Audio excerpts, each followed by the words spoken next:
Back a year ago.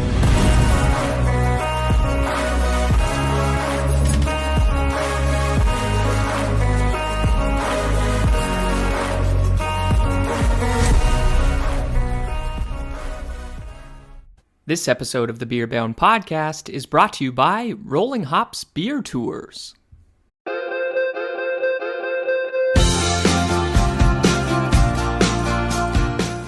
Hey everybody, Garrett here from Rolling Hops, as always joined with my partner, Andy. We're here to tell you guys about our virtual craft beer tour offering. With what's going on in the world, unfortunately, we haven't been able to run our historical craft walking beer tours, so we've pivoted to taking the virtual experience of craft beer directly to you guys. Wonderful for team building events, corporate events, even just a night out or in, for that matter, with your friends and family. And we're doing this online. Have any questions about the beer tours or want us to tailor make an event for you? Just shoot us an email or send us a message on any form of social media. Rolling Hops, you can find us everywhere. RollingHopsBeerTours.com is where you can get a hold of us, and we'll see you guys soon. Cheers.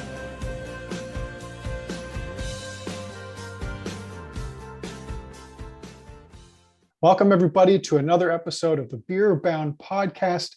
We are excited to be joined by Erik Fowler, Head of Education and Craft Hospitality at White Labs Inc. White Labs is located in San Diego, California. The company is both a brewery, White Labs Brewing Co, and Analytical Laboratory. White Labs is dedicated to educating consumers about the impact of yeast and fermentation on food and beverage. Their brewers ferment the same beers with different yeast strains to produce distinctly different beer profiles. White Labs Analytical Laboratory provides third-party analytical testing that is independent of the White Labs internal yeast production laboratory. White Labs Analytical Laboratory also provides lab supplies needed to start your own laboratory, as well as proprietary yeast banking services. So let's get into it and learn a little bit more about this innovative Californian brewery. Erik, welcome to the Beer Bound Podcast. Thanks for joining me. Yeah, thanks for having me. I'm pretty excited to spend the next little bit with you and your listeners and spread the gospel of yeast and fermentation. The gospel of yeast and fermentation. That is the best way to put it I've ever heard. So yeah, yeast tends to be one of the ingredients that gets overlooked and is often is misunderstood. So I hope through our conversation and exploration together we can lend some insight and some better understanding of what causes the beverages that we love. I'm excited to get into it. But all right, so maybe to kick us off, tell us a little bit about yourself and your connection to, let's say, beer, yeast, and White Labs. Yeah, as you said, my name is Erik Fowler, Head of Education and Craft Hospitality at White Labs. We're an international yeast manufacturing company, but we do have many branches of what we do, including White Labs Brewing Co, which is a large part of my day-to-day.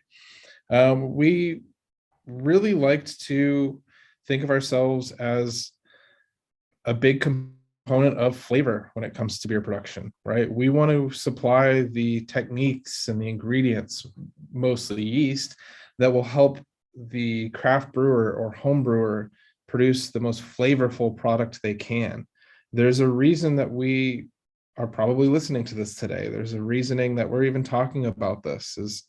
It's very easy to make things that might not have a lot of intention behind them or a lot of inspiration. And that goes for ingredients too. And we like to see ourselves right there with the craft brewers that we're working with day to day, including our own brewery. Awesome. Yeah, well, I guess maybe let's break it down to its most basic components, right? For the folks who don't know, maybe you can give us a brief summary of yeast's role in the creation of beer.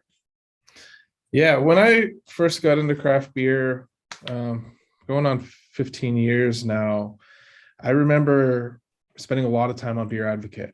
And to this day, I credit with a lot of my descriptive vocabulary to those early reviews that I would review on there. And I would try a new beer at the grocery store after I got off work. And I would pick something that had a cool label that maybe I'd never heard of. Who knew that they brewed beer that you could buy imported from England, right? When you're first reaching for a beer, there's not a lot of context. So, what I would do is force myself to learn more about the beers, try it blind, wow, this tastes like coffee. I didn't know beer could taste like coffee, but really go down that rabbit hole of describing it myself. Once I had 3 or 4 porters, I realized that I was using the same 3 descriptive words for all of those beers. Well, I know they're different. You know, they're different. Yet I'm still describing them all as coffee and chocolate, right? So forcing myself to look at the nuance of each of those beers and say, why does this remind me of milk chocolate as opposed to Belgian dark chocolate, right? And what that rabbit hole leads to is, well, what ingredient is causing those flavors? You know, in the case of chocolate, it's often malt derived, but when you further explore ingredient interactions, you notice that things like water profile matter. Your yeast strain will accentuate or diminish some of those flavors. It might mask some of them or promote some of the beautiful hop aromatics that we all love in IPAs today. So, you know, starting in that same journey as I'm sure everybody that's listening today, it's very easy to find myself 15 years later working with a very nuanced ingredient and trying to make it more accessible and inspire people to want to learn more about it. For sure. There's, you know, as I've read and learned on my own, like there's vast amount of different yeast strains out there. And like you said, they can all have their different impact on different beer styles. Well, actually, maybe just to that story you were mentioning, you know, you tried 5 or 6 different porters. Was there one beer maybe that sort of, you know, changed your mind a little bit when you tried it compared to like some other ones that are like, you know what, this is the beer that sort of maybe look at the yeast a little bit more? Was there anything like that? Sure. And this is, there's a couple for better or worse. So maybe not as yeast derived, but one of the first craft beer experiences that really stands out to me is after a major holiday, having family over, I reached into the fridge and there was a Karl Strauss amber lager. And I had beer, right? It's not that I had never drinking a beer before. And, you know, a lot of it was PBR and gross high adjunct American lagers. And this, as I pour this beer, it just like wafted of baked bread and caramel. And I remember being so blown away by that it sparked that inspiration to want to learn more. Fast forward probably 6 to 12 months after going further down that rabbit hole, I started seeing a lot of people talking about rare beers, right? This is a beer that everybody sought after. You can't find it. Everybody's trading for it. It's a whale. This is trade bait, right? What do all those words mean? And I remember going to this liquor store that particularly had a great craft beer selection. And one beer stood out to me because it was $27. And I still remember that to this day. I said, what kind of beer could be $27 that it's worth it? So I go home and look it up. Wow, this beer is really rare. Everybody wants to try it. Let me go out and buy it. Am I going to trade it? No, I'm going to try it myself. And it was a 750 milliliter bottle of Russian River Consecration. And I don't know if you've ever had that beer before, but it's a 10% sour beer. And for somebody who had no idea that beers even got up to 10% and what a sour beer was, let's just say that the influence of the wild yeast and bacteria on that beer led me to pour it right down the drain. Ooh. And that's a beer that today I would thoroughly enjoy, and I have since. But it goes to show that some beer styles or specific beers might not have the same accessibility as that amber lager that tastes like very familiar flavors. Yeah, no kidding. Wow. So got that $27 beer and ended up pouring it down the drain. But yeah, I guess that's a big stepping stone, right? Sounds like it was a big stepping stone for you and how you experienced craft beer and getting into new styles. So I guess, you know, with being a sour beer, did that lead you not down another rabbit hole of other sour beers and these strains that go along with it? Not at the time, but I knew what to avoid, right? I think knowing what you don't like is often more important than knowing what you enjoy. If you've ever, you know, you've obviously guided people through a beer journey, through beer tours, and people can be overwhelmed and they often see a beer list and it's intimidating. And there's a lot of styles that they might not understand or default to. There's a lot of people that think they don't enjoy ales because ale is only used in pale ale or India pale ale in a name, in a style name, which is something they don't enjoy, right? Whereas totally not the case. It's a much broader class of beer classified by ale yeast, right? By the process and the yeast that are used. But being able to identify what somebody doesn't like is, I think, often more accessible than somebody staying in their comfort zone.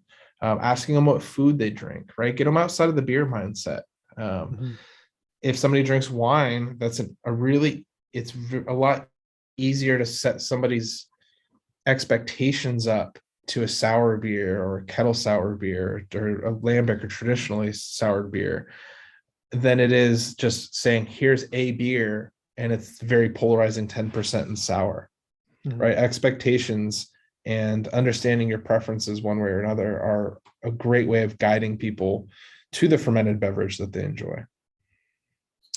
I'd have to agree with you 100%. That's like 99% of, our goal with all of our events is, well, we want to open up people's minds to what craft beer can be. And obviously there's a plethora of different craft beer styles out there. So I like that you put it that way. Sometimes we're like, oh, think outside the box and open up your mind a little bit to different styles, but almost looking at it, like you said, in the opposite way, saying, okay, maybe you won't like these ones, so try something else is another nice way of looking at it. So I like that you have that perspective. So with that being said, coming back to the yeast, we're going to come back to the yeast a little bit. I did want to talk about, at the beginning, you said, White Labs sort of has these different branches, and there's a few of them. Maybe you can outline a couple of the key ones, and what they do. Yeah, so White Labs started in 1995 by Chris White. We're a San Diego-based company, but we have locations in Asheville, North Carolina. We've got a brew pub as well as the full manufacturing site, and then in Copenhagen, Hong Kong, a distribution warehouse as well.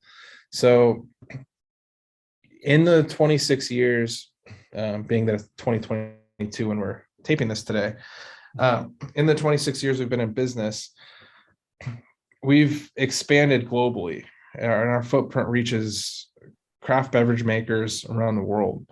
And the last Great American Beer Festival, which is, arguably the largest beer festival in America each year, followed by the World Beer Cup, which is very similar, by the Brewers Association.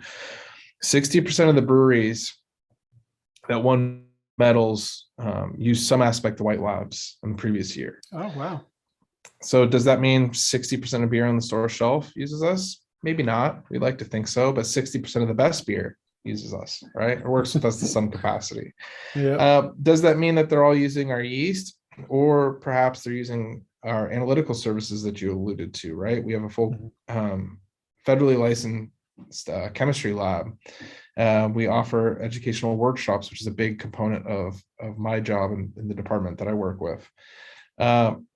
We are open to the general beer geek and consumer with White Labs Brewing Co. We've got 2 kitchens and 2 tap rooms, San Diego where I'm at, and then Asheville as well. And the goal of the different branches of White Labs is to be a one-stop shop for fermentation, right? Whether you're a brewer, lab staff, somebody on the admin side of a brewery, winery, distillery, whether you make a kombucha, whether you're just a beer geek, we want to brag about what we do, what we're excited about, right? We want yeast to be the ingredient that maybe isn't spoken about a lot, but is understood because it's a living organism that's manipulated in a way to help create the flavor that we're trying to coax out of these beverages. Again, you can, on paper, take 6% concentration of ethanol, which is the primary alcohol in beer, mix it with a little bit of residual sugars and carbohydrates like you would find in a low gravity wort, add some isomerized hop acids and water and call it beer. But the biotransformation using this microorganism creates so many complexities and so many nuances that we often take it for granted. And it tends to be, from a beer production standpoint, one of the things that's last understood. we work with a lot of breweries in planning or a lot of new breweries, and it's not common for them to fully understand the microbiology behind their product until they have an issue, until they're a couple years in and realize they could be making a better product by controlling X, Y, or Z with their yeast handling. Yeah, it's interesting. Obviously, like we said, the yeast could be that overlooked aspect of beer making, but it is very, very important. So with the yeast division that you guys have, obviously you sell yeast strains to different consumers, whether it be, I'm assuming it's breweries as well as, the regular old Joe making beer. It's sort of all across the board, correct? Yeah. By volume, we're primarily selling to professionals, but we've always retained a homebrew spirit, and that's a line of our products that we will never get rid of. Our first store that we ever sold to was Home Brew Mart here in San Diego, which later became Ballast Point.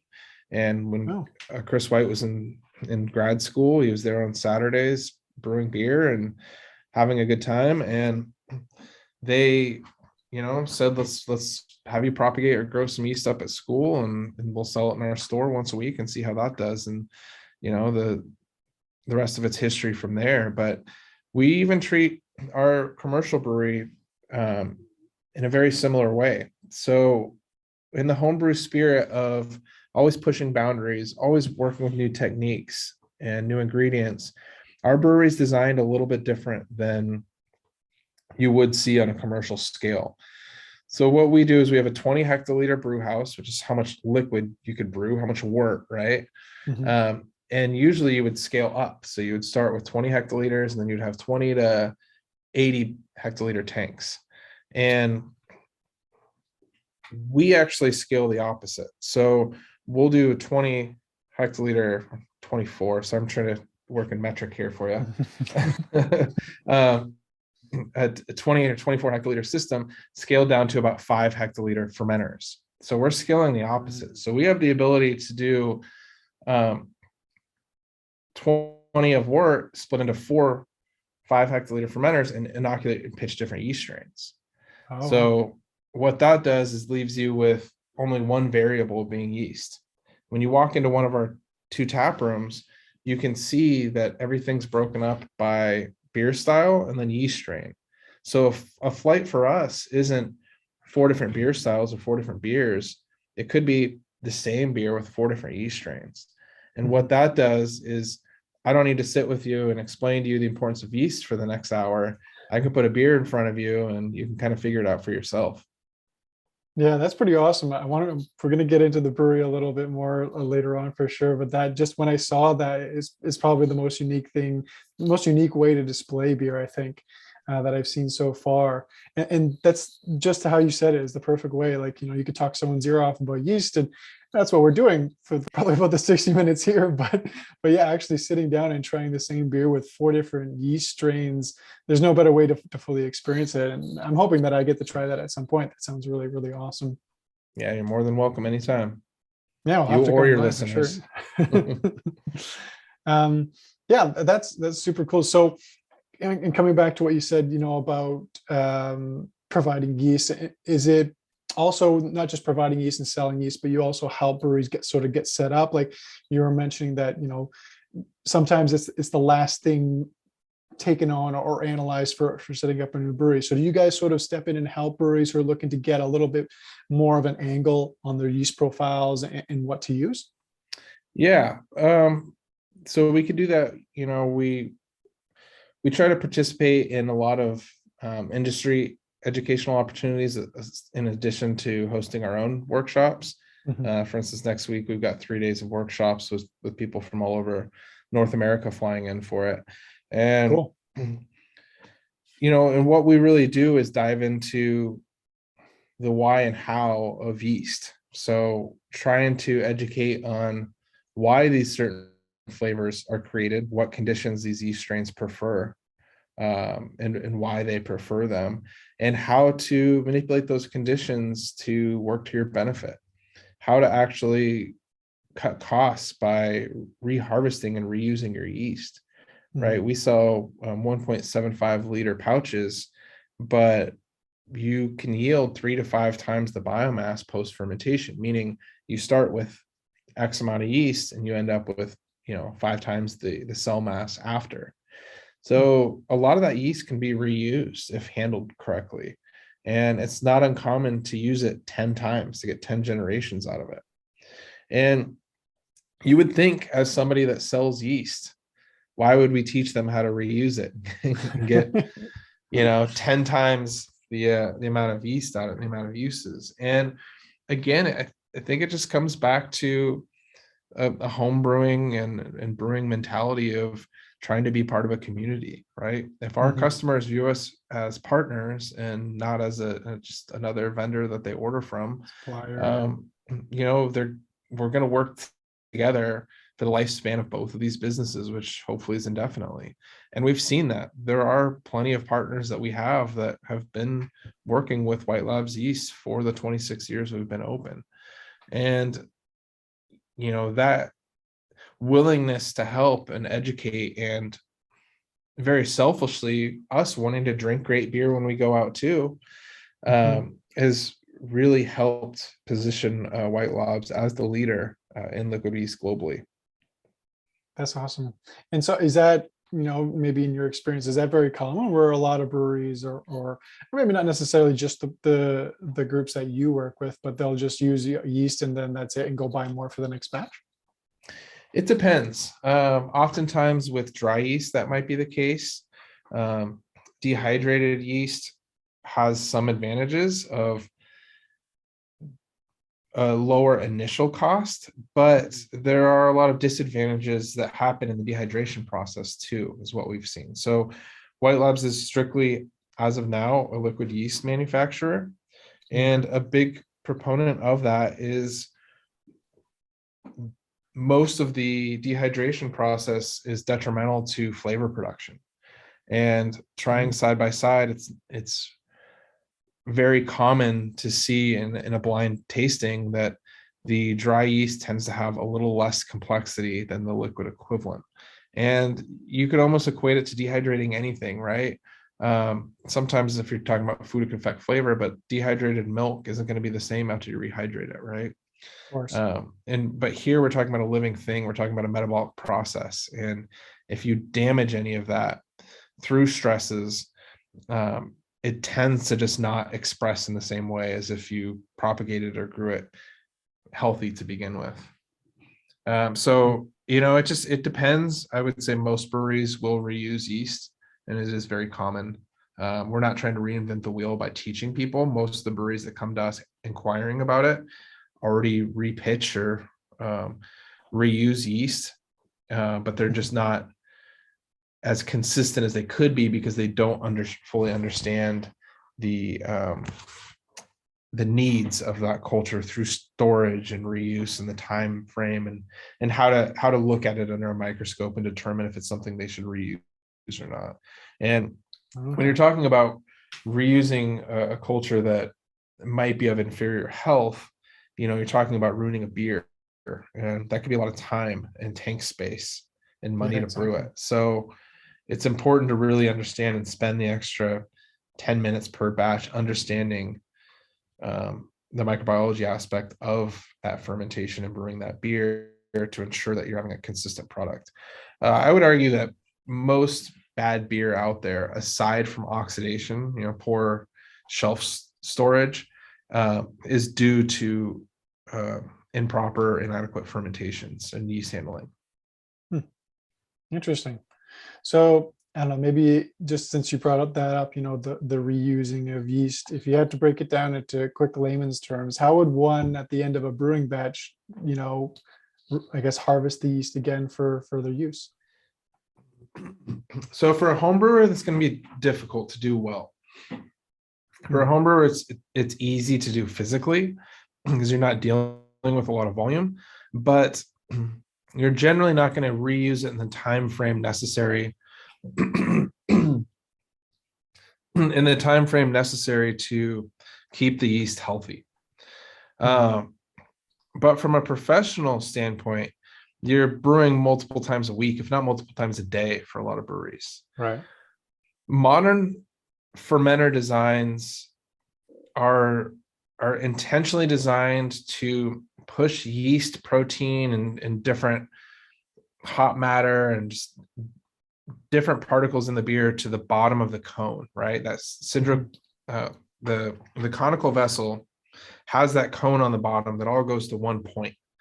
What all that does is the weight of that beer actually pushes everything out of suspension over time, clearing it. And there's a lot of different clarifying agents and other things used to create a clear beer, but the design of that tank and the temperature control allows everything to fall to the bottom. You can often think of it as when you get things cold in your fridge. If you have some orange juice, some high pulp orange juice, you let it sit for a couple days, it's all stratified and all that pulp settling at the bottom. Right. That's what we're intentionally trying to do with yeast post fermentation.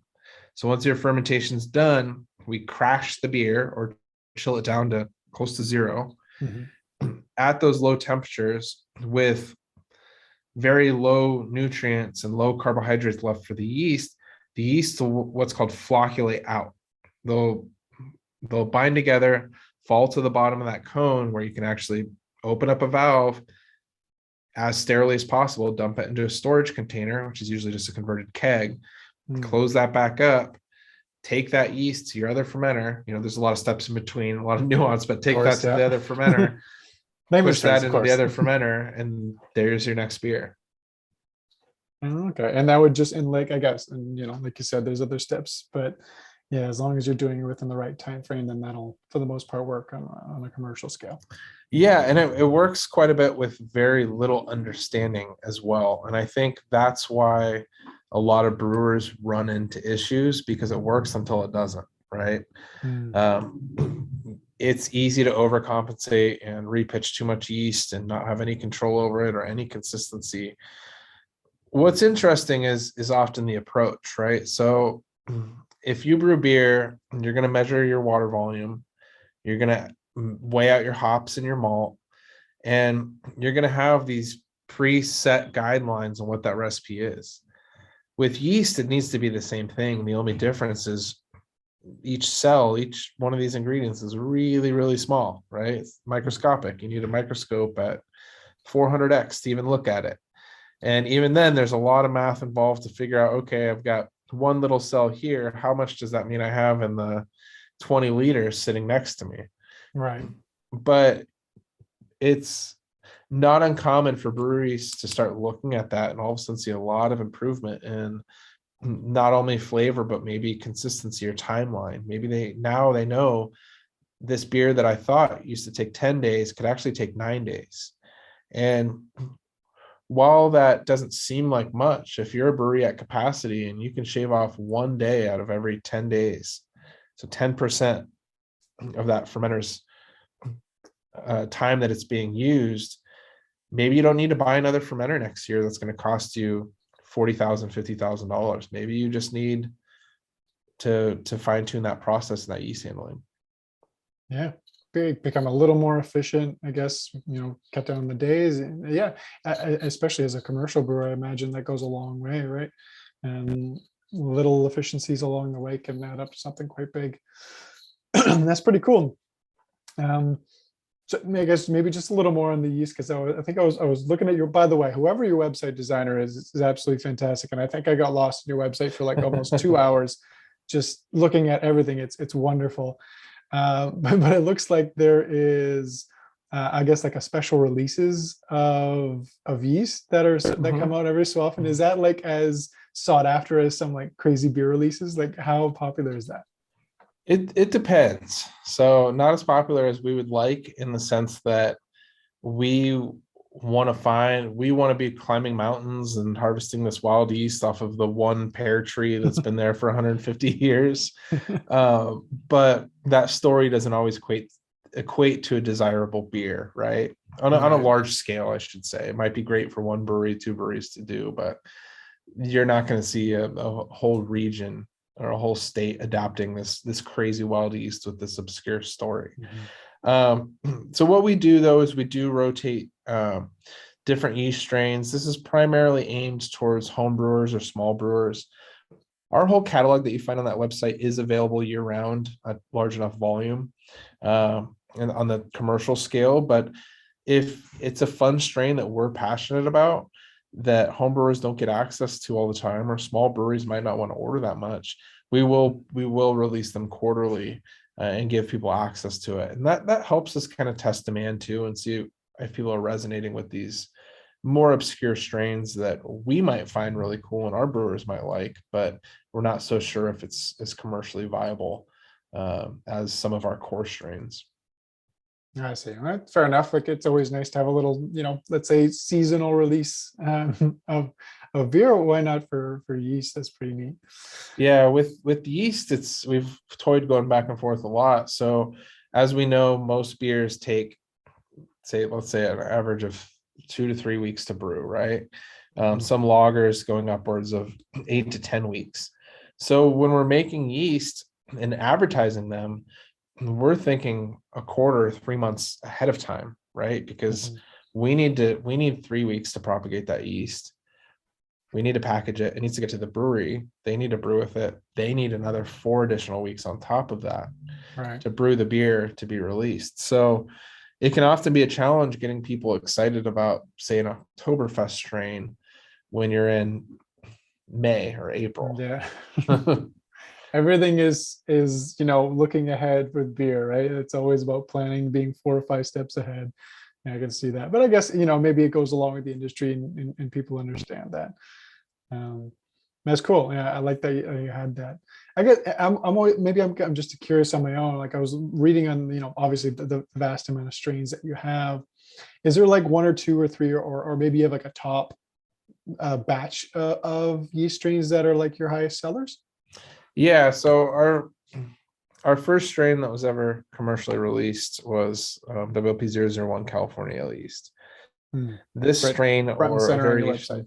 yeah, or a variation of this strain, is the bread and butter for most craft breweries. It's going to be in, I would say, probably 60 to 85% of commercial beers is going to be this strain or a variant of it.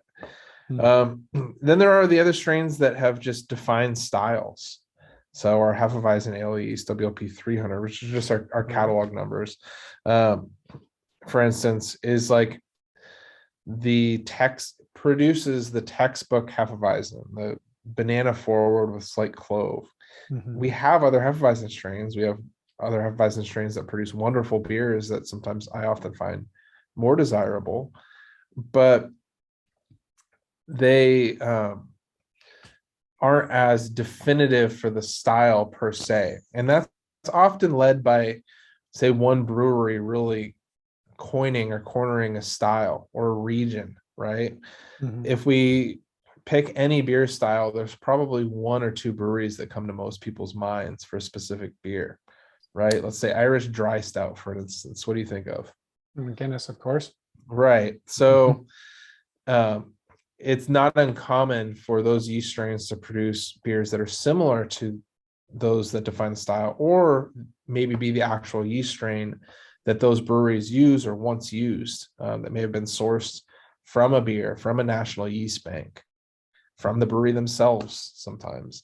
And it's taken decades to build this catalog that we have today. But there are the most common yeast strains, and that's often defined by consumer taste, the way that these yeast strains actually handle. So if they're easy to work with and you're able to brew multiple beers and multiple beer styles with them, and just the accessibility in general. That's good.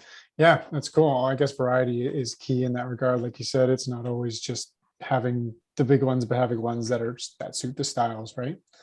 That's cool. I wanted to sort of I guess maybe push the conversation more to the education side a little bit, because like I think you mentioned earlier, that's sort of your bread and butter, and then there is a very large educational component on your website.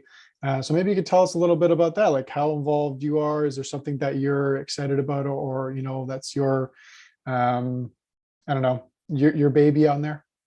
Yeah, so I appreciate your comments on the website. There's a large team of us that worked on that, and it took quite a while. It was a great COVID project for everybody to work on. But we were able to take decades of research, of blog posts, of sales collateral, and really digest it down to what was relevant and what mattered. And that's an ongoing project that's never going to end.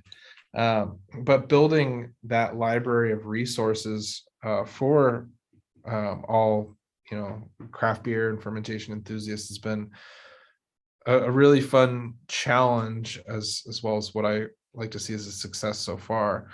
But what's been really fun is White Labs Brewing Co. has been around for 10 years now, and we've compiled through our labs and through our brewers experience and our cellar logs and just all the data we have on these beers, we've been able to compile enough data of a lot of these yeast strains that we've been able to really influence a lot of our technical data and our educational content, right? So not only is this based off of a small lab scale trial like it has been in the past, we can say, well, we've used this yeast strain in 4 batches as well. And these are the anecdotal notes from the brewer. This was their experience with it. On paper, it might read one thing, but on the brewery floor and the cellar floor, it might be different. They might have hated working with it, although it produces a great beer, or quite the opposite. And so it's great to be able to combine both sides of the company into developing these resources. And what we've done is we've created what we call these beer info sheets. They're found on whitelabsbrewingco.com, and hopefully soon to be connected to whitelabs.com with the specific yeast strains.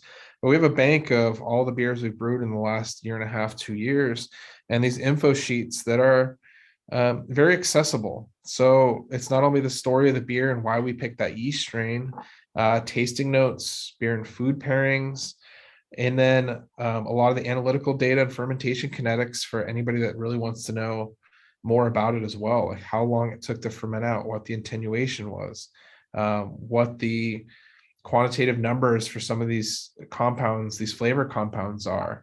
Was it a high diacetyl producer? Was it low, right? That popcorn butterscotch flavor that's often undesirable in most beer styles. So we've been able to take so much of this data, and it's taken us years to figure out how best to represent it. And we're still working on that because there's a lot of context to it, right? Mm-hmm. The beer we brewed with this yeast strain, while it produced X, Y, and Z, amounts of these compounds, you probably won't see that in your brewery, even brewing the same recipe, right? There's a lot of variables that change. So, but the information is still very valid and very interesting and very usable. So what we've done with these one sheets is provided the whole story, all of the context of how this yeast strain was used and how it affected the finished beer. And it's been a great way where, people that can't taste that beer, where we can't put it directly in front of them, they're able to still gain some insight into what that beer was like and what made it that way.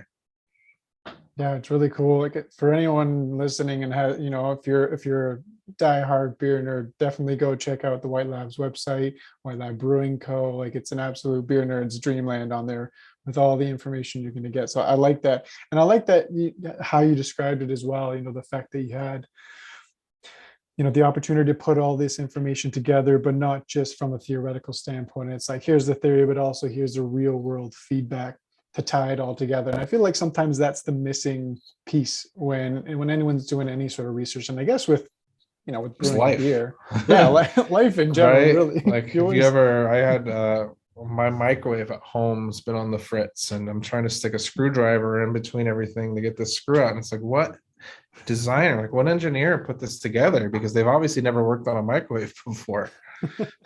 On a side note, I don't recommend sticking screwdrivers in microwaves. I'm sure you know what you're doing, but I just want to throw that out there. Yeah, that's fair. It was unplugged and a little bit of sparks, but as long as it doesn't blow up, right, that's good. But yeah, amazing educational resources. So it's cool to know that you contribute to a lot of that.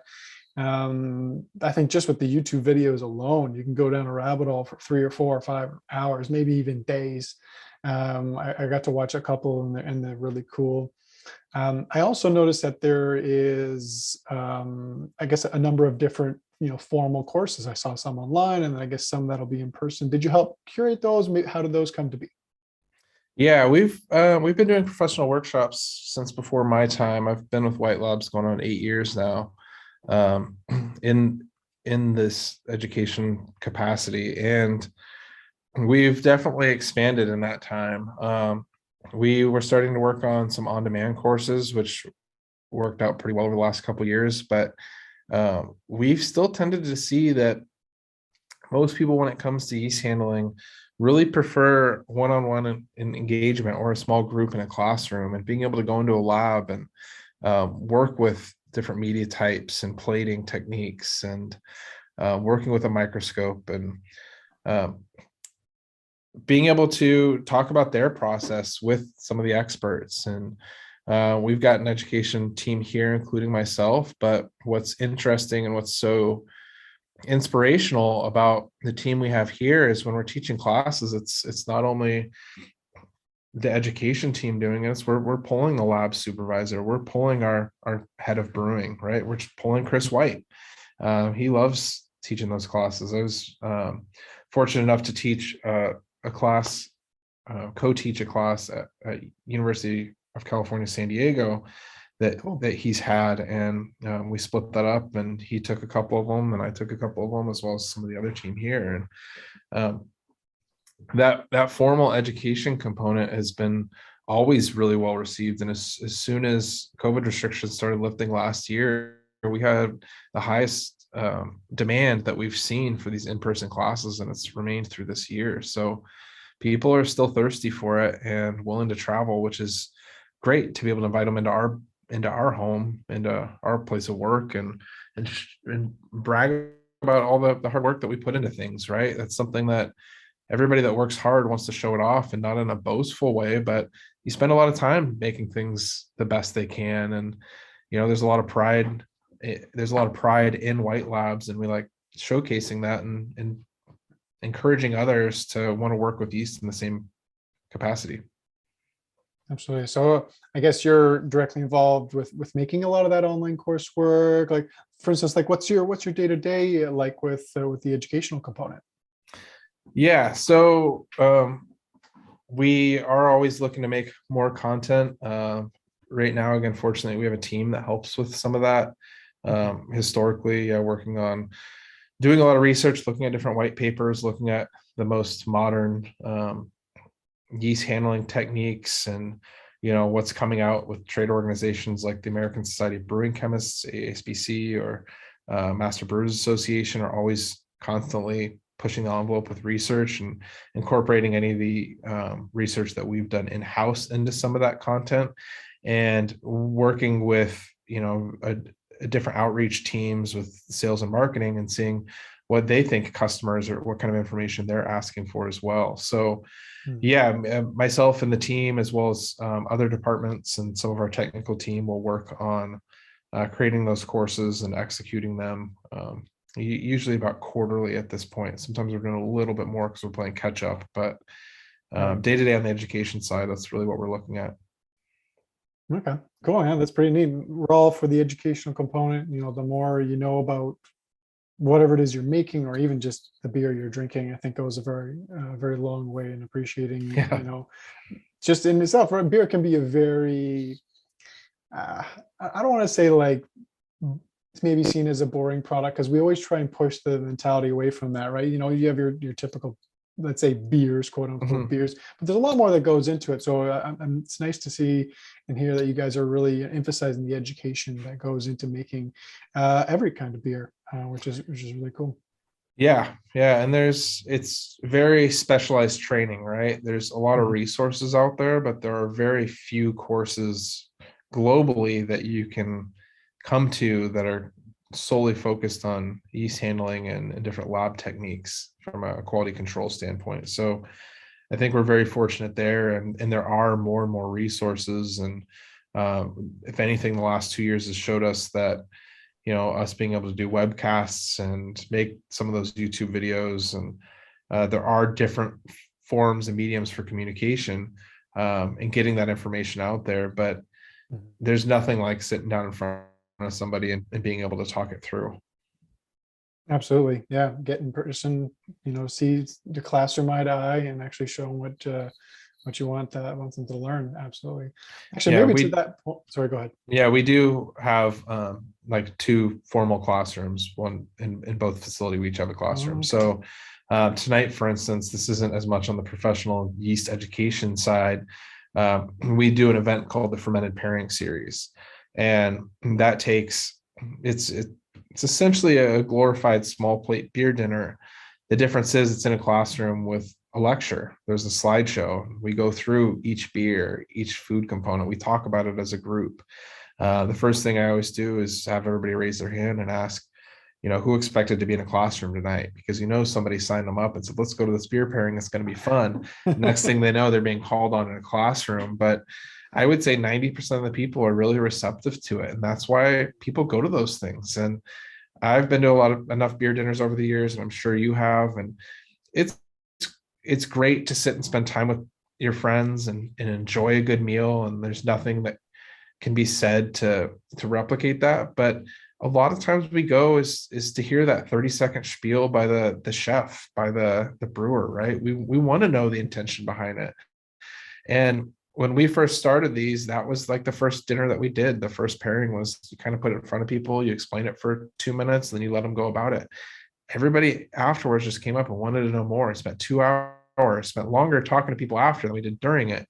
So I said, wow. if you're interested, the next one we'll do in the classroom, and we've probably done 60 since. Oh, it's awesome. Yeah.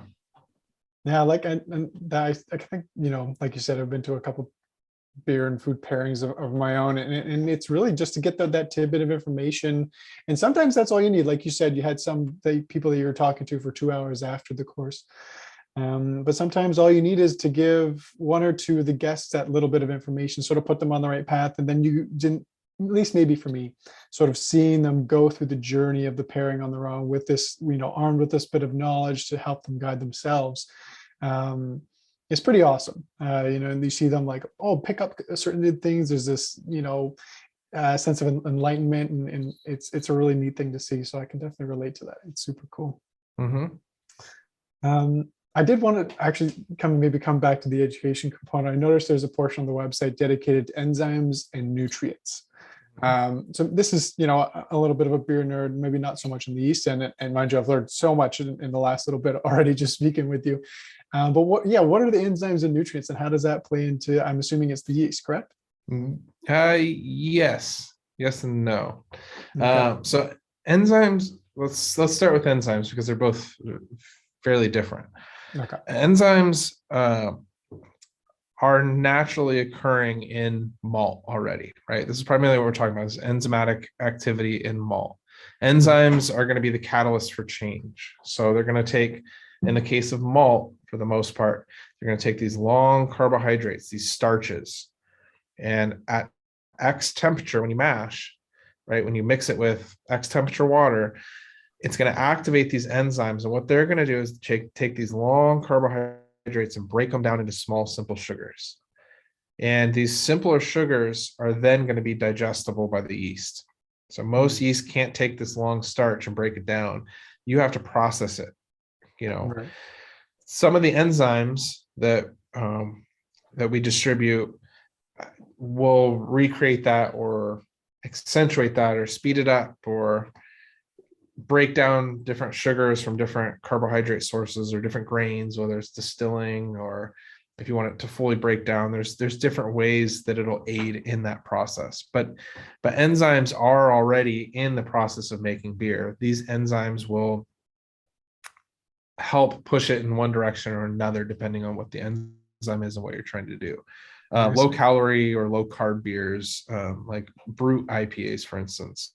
Mm-hmm. There's an enzyme that we distribute that will make all the sugars very fermentable so that the yeast will completely dry the beer out, right? There's another enzyme called ClarityFerm that's a little bit more interesting, that what that does is breaks down chains of gluten as well as chill haze causing proteins. So one form of haze, a very select form of haze, is caused by proteins binding together when they're cold, becoming visible, leaving haze in the beer. this enzyme will actually denature those proteins and allow it to become a clear beer in regards to that form of haze, as well as breaking down gluten, which is probably the more interesting. So that each enzyme can be used for different things, but they're not already generally common in the beer already. You just might need more of it to get the job done. And then with nutrients, again, kind of the same effect. So there are plenty of nutrients in all malt wort.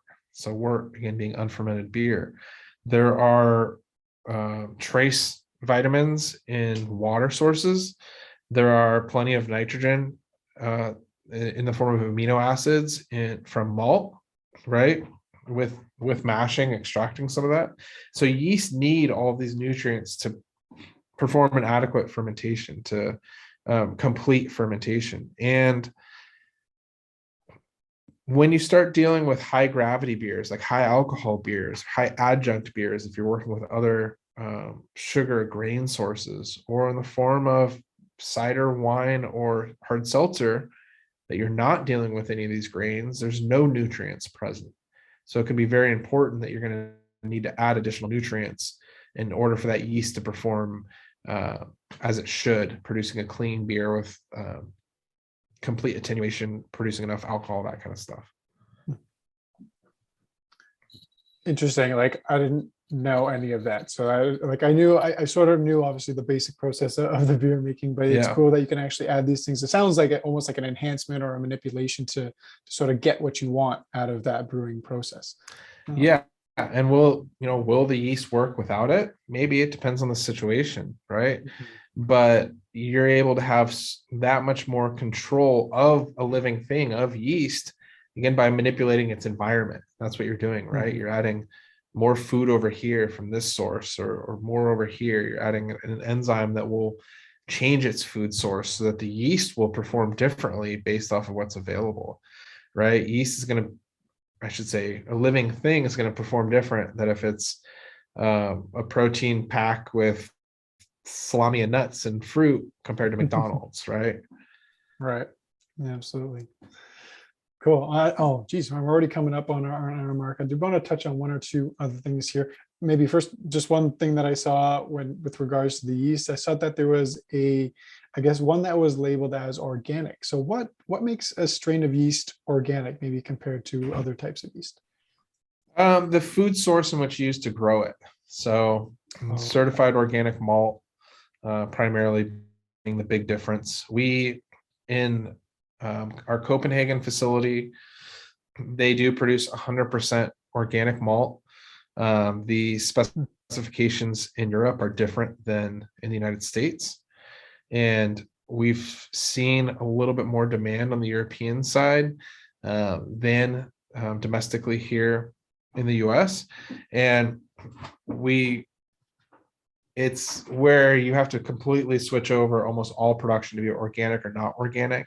And the cost has kind of mitigated the demand here in the United States, but we've been able to produce it in Europe and distribute some of that for those who are inquiring about it. Oh, okay, cool. That's pretty interesting. Obviously, yeah, it's got to eat something as long as it's organic. I guess similar to the way you might have other organic vegetables. It's something that's been grown and produced without any of that excess stuff. Totally. And I can't speak to other like federal laws of other countries, but in the US, you can file for an exemption if there aren't adequate alternatives for organic ingredients, and then still classify the beer as organic. So there's not many organic yeast options in the United States. So you can still produce an organic beer by filing for that exemption as well. I see. And would someone opt for using an organic yeast over a non-organic yeast for a specific reason? Does that come down to maybe more preference? I don't know, let's say in the commercial or home brewer side? Yeah. It's personal preference and ethos, right? Knowing that things are organic or hopefully somewhat sustainable is very important. And that's a conversation we've had internally a lot over the last couple of years. And we've done a lot of internal projects on trying to find ways to become more sustainable as a company. And, from a manufacturing standpoint, anything we can do in terms of sourcing our packaging, or, the malt we're using, the chemicals we're using, if there's ways to cut down on that, which we've had some great progress on some of our internal processes when it comes to the chemicals that we use that, help us make that footprint a little bit smaller. And I assume the same would be for organic yeast and somebody's intention of using that, but production wise and flavor wise isn't going to change anything. I see. Well, there's definitely a huge demand for things like that, being organic, being as efficient as you possibly can. That's a big thing. And I think it comes up a lot, especially when we're speaking to a lot of our, the craft brewers that we interview or we work with in person. A lot of that definitely comes up. So that's pretty interesting. Well, we're just coming up on time here, Erik. So maybe I'll just sort of finish it by one last question, and that's I know we mentioned before that there's White Labs with the laboratory and also with the brewery. How often do they work together? Like, is some of the beer, obviously it's influenced by strains in the lab, but like how much is there connection there? Is there a lot of talking to do things collaboratively to make beer and vice versa? Yeah, it's 100% collaborative. So if we know that a new yeast strain's coming out, or one project that we've done that's been pretty fun over the years is finding a customer that wants to R&D a strain, but maybe doesn't have the capacity themselves. We've taken core beers of some of our favorite breweries and collaborated with them, bringing it over and using different yeast strains in say a Pilsner, right? We've done projects that breweries wanted to take a base beer fermented at 2 different temperatures and see how the yeast behaves differently to determine what their fermentation profile should be like. At the major trade or major trade conferences like the Craft Brewers Conference, we're sending beer, right? We're allowing people to try it. And again, I think it's a really good way of just like food is, and that food and beer pairing we were talking about, being able to grab a brewer and say, okay, let's come try the strain that we're talking about, is much more impactful and a lot easier to start a conversation with than just reading a piece of paper saying it has notes of papaya and, reminds you of being in a tropical rainforest. Like, it's romantic and it's great. And we do that too. But I really like being able to point at a specific beer and say, in this beer, this is how this yeast strain's performed and how it tasted, and equipping our sales and marketing teams with that information and working hand in hand. Absolutely. That's cool. Awesome. Well, that about does it for our time. Erik, I want to thank you again so much for coming on the Beer Bound podcast. For our listeners, if you haven't checked out White Labs for any sort of yeast fermentation related information, we encourage you to do so. Definitely check them out, whitelabs.com. And then there's White Labs Brewing, labsbrewingco.com. So please, everyone, check that out. So thank you again so much, Erik, from White Labs Inc. in San Diego. Thanks for joining us. Yeah, it's been a blast. Thanks for having me. Cheers. All right. Take care. Be sure to subscribe to stay up to date on all our interviews and beer-related content. Remember, craft beer is here.